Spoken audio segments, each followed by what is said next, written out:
With me today is Cheyenne. Cheyenne is one of the storytellers that joined us for the Western Canadian Children's Heart Network funded project that we did with Heartbeat. So Cheyenne created a digital story on our digital storytelling retreat.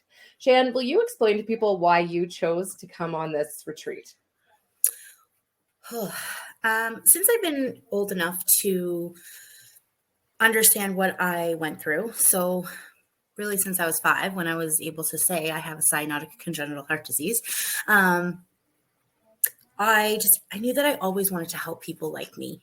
I grew up in a very small town, very close-knit community, and I knew no one like me.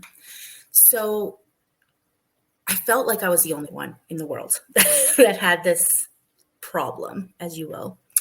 And growing up, I just knew that there was more to life than congenital heart disease. And I wanted to be able to share that with the world in every capacity, in any way that I can. Okay.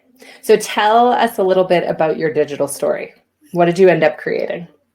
So I created a story about my babies. As long as I can remember, I was told that I would never be able to have kids. And it turns out that I have 2 very healthy babies of my very own. One was a very big surprise. And if you've watched my digital story, you kind of understand that a little bit more. But just the mere fact that I was able to carry my babies, to deliver my babies, and to care for my babies since then has just been amazing. And I think it's really important for young women who are going through the same things of not knowing what their family planning is going to be like in the future with congenital heart disease. And I want them to see that there is hope. You can do it. So yeah. Well, I think your story really clearly shows that. And I know going into it, that was something that was quite important to you. And you kind of focused your meaningful moment around that. And it just developed and developed from there. Yeah. Will you tell me a bit about what the experience of like doing the intro session, doing the retreat, having our private screening for our workshop members after, what that was like? Yeah. So at first it was super overwhelming. Mainly because I felt like I had a million different things going on in my own head. What did I want my story to be about? And then when we actually had like that first initial meeting of like, holy cow, I really have to narrow down what I want to talk about. I was like, how am I going to only write 400 words? So yeah, it was very overwhelming at the beginning, but it was incredible to have, like I said earlier, to have that support of the congenital heart family, something like I never had before growing up, like I said. And it was so emotional, and in a good way, because to sit in a room with people like you is something that I've never experienced before. And it was really, really cool to be, it's so indescribable.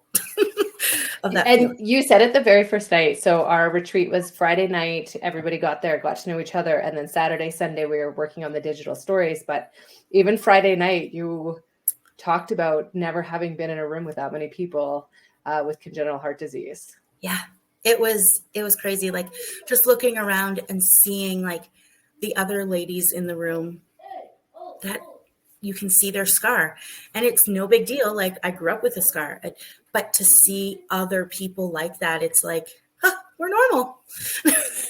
Totally. And finding, yes, I absolutely agree with that.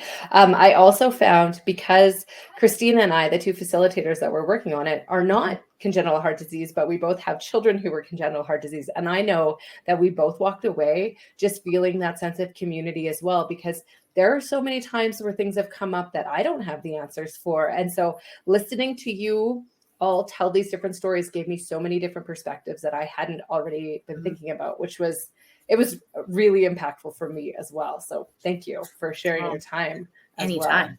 Anytime. Let's do it again. Anytime. We learned a lot about pacemakers that weekend.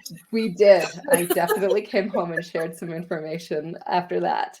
So thinking about your digital story and the process, is there anything that you would have changed that would have made it a clearer process, a better process, anything that stands out for you? Not off the back of my hand. Like I can't think of anything, because I think you had it laid out very good. Like, leading up to it, we're all like, oh, what's going to happen? What are we doing? What are we doing? And then once you really get into it, it's like, okay, it's very clearly laid out, and you just hold on for the ride. And we didn't lose power like we thought we were going to both days of the retreat. That was so stressful. I could see the stress in your eyes. Like, Christina's like, relax. I was like, oh, everything we do needs power. But I know everybody handled that really well. It all worked out. We didn't end up losing power, but that's part of the think on your feet kind of side of it. And sometimes I feel like I'm not sure if people want more information ahead of time, because there's so much information and it's so much easier. It's why I do the intro session ahead of time.